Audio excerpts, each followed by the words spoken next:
Hello Minecrafters, I am Nate T. Bird. In this episode, I will be teaching you about custom items and how to make them. This is a very important skill for all map makers, and luckily for you, there is a tool that makes it so much easier. This tool is a give command generator. I will put a link to the generator in the description, so make sure you check that out if you want this whole process to be much easier. Now, with that out of the way, let's get to it. I'm sure most of you know about the give command. With the give command, we can give players all sorts of items. If we type /give and then hit enter, we can see the syntax for the give command. First, we type give, then we specify the player, we specify the item, and we specify the amount that we want to give. We also put the damage value for custom potions. This is very important. And then we add data tags.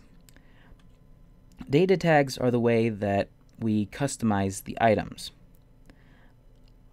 Basically, what data tags are is just the way that Minecraft keeps track of specific information for different items. And I'll teach you a little bit more about that in a little while. So right here, I have a very simple give command. I am giving the closest player a diamond sword, count of 1, so a single diamond sword, with a damage value of 0 and no data tags. So when I give myself this sword, you'll see that it is a basic diamond sword. One of the tags that we can add is the enchantment tag. This allows us to add all kinds of enchantments. So right here I have the same command as before, but this time we have the enchantment data tag. Within the enchantment data tag, we have a list of all of the enchantments that are on the item. For each enchantment that is on the item, we specify the ID and the level of that enchantment.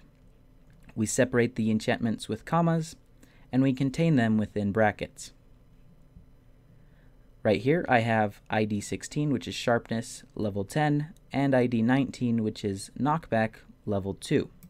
So when I give myself this diamond sword, you'll see that it has sharpness 10 and knockback 2.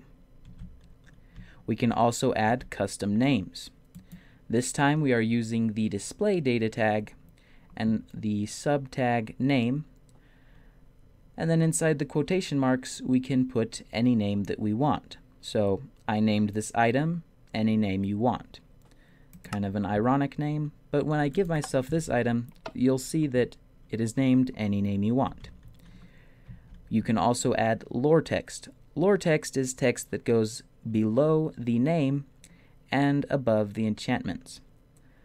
So how you add this is again with the display tag, this time the subtag of lore, and then you add a list of all of the lines of lore text that you want on the item. For each line you will put it inside of quotation marks and separate them with commas. Right here I have the line lore text goes here, and the second line is can be multiple lines. So when I give myself this item, you'll see that it has text underneath the name that says lore text goes here and can be multiple lines. You can also add attributes. Attributes are probably my favorite way of making custom items. Attributes are things that modify the item and the abilities that it gives the player. So one of those attributes is speed and another one is attack damage. So how you add this is with the attribute modifiers tag.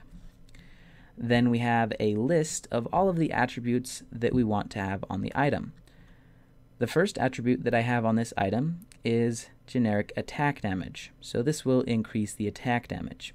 Or it won't increase, it will affect the attack damage. So we specify this by specifying the attribute name.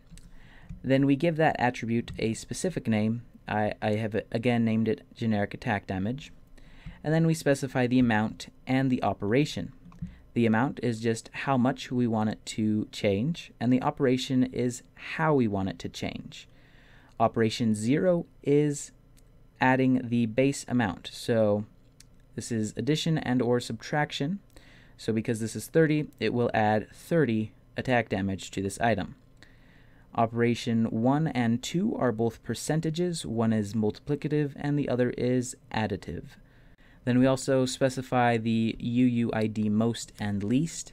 These are just random numbers that are generated to ensure that this specific attribute is unique and does not get applied to the same person multiple times, to the same player multiple times. I then have the second attribute on my list. This time the attribute name is generic movement speed. This will affect the speed of the player.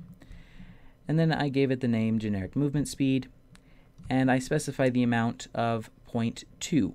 And because it's operation 1, this will be a percentage, so it will be plus 20% movement speed.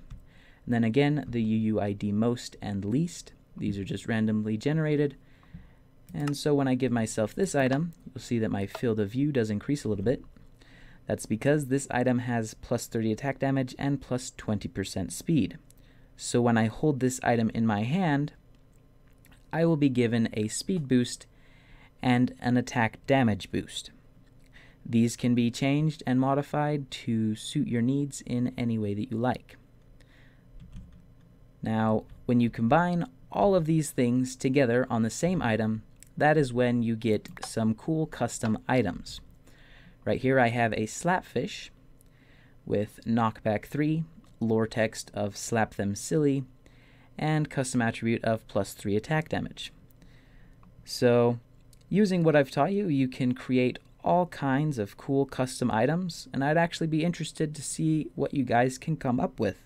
Please write what you come up with in the comments. I'd be interested to find that out. So that's it for this video. I hope this was helpful and I hope you enjoyed. If you did, then please leave a like, and if you really enjoyed it, then please subscribe. Thanks for watching, and I'll catch you next time.